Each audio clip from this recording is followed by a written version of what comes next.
cut this conversation short, but we have a new person joining us. We have Pilleater. Are you there, Pilleater? Hi, do you hear me?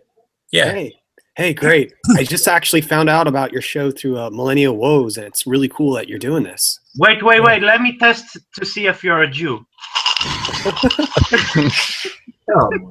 Sure, try. I think he passed. Did you hear that?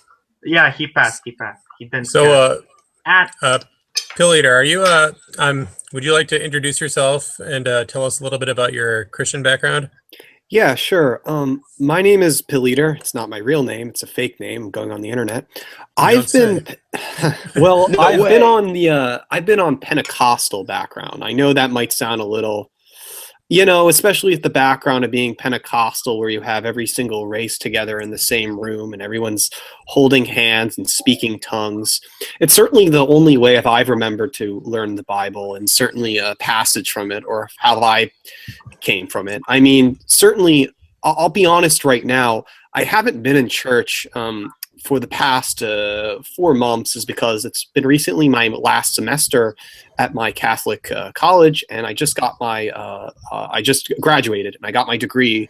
I'm going to get my degree in about a few weeks, and I'm off school at the moment, and I've been pretty much very open and vocal about the alt-right. Recently, I had an interview with Greg Johnson on Countercurrents.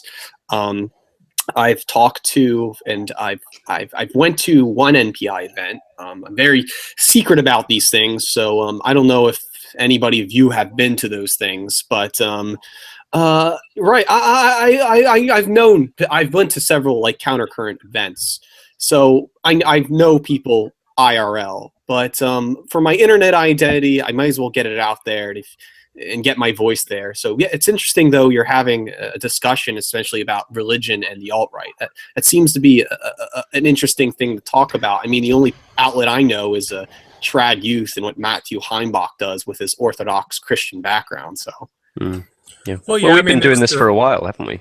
When did we start Reactionary? We're doing them almost a year now, I think. Yeah. I think the first one was February of last year, so yeah, it's been almost a year. Just out of curiosity, Pilleater, what's your avatar? Well, that's actually a picture of from an anime, Meraki. My one friend, Alexu, who we interviewed on The Stark Truth. It's just an eccentric identity I have for an avatar, and she did the mascot for me. Previously, I had a different picture, but I'm just going to use with this one, and that's going to be my little trademark symbol. Oh, it's an anime girl. He's a white nationalist. He's one of us, guys. Yeah, I'm on the anime right. If there's a Twitter scene called the hashtag anime right, and I'm not gonna lie, guys, I love anime, and it's there. If you're also a virgin and living with your parents, you're the next Adolf Hitler. Yeah. Oh yeah. Yeah. I'm the most. I don't drink. I don't do drugs. I am. That's very principled. Super clean, and I'm proud to say that. So. We've had Anti-Dem and Monarchist Autist on before. They both are into anime. Probably some other people too. I like Dragon Ball Z. Yeah, Akira Toriyama's pretty interesting. I'll play like Dragon Warrior, Dragon Quest, but I'm not really into video games. I mean, I like comic books. I mean, I'll have some mangas out, but I've been traditionally reading stuff, like I love Jason Giorgiani's new book, Prometheus and Atlas. That's something I'm really enjoying at the moment. And he talks about anime in that too. He talks about Akira in that. Has a whole chapter relating it to Martin Heidegger. I like actual cartoons, such as like Bugs Bunny and stuff. Real cartoons. Oh yeah, Bugs. That's what my mom loves. So, but they're so racist. Those cartoons, I mean, there was just no cultural sensitivity back then. We've come so far. Hardly anyone was homosexual. Have you ever watched Courage the Cowardly Dog? Me and Robert Stark had John R. Dilworth on the show, and not to talk about any alt-right things, but he had this very new age theory, and I think it's funny is because if you've been to like the Voice of Reason broadcast back in the day, Robert Stark, he had on Jared Taylor from Jim Goad, and it's just funny we get John R. Dilworth, who made Courage the Cowardly Dog, appear on the show, and I just think that's really clever and silly, and the way he draws. But he's a Jew too, so if you guys are interested. Courage was very progressive. He was pink. Yeah, the guy was a black actor too, and the black actor did Courage's voice. There's a lot of things you can point on Dilworth's end on that, him being whatever. All right.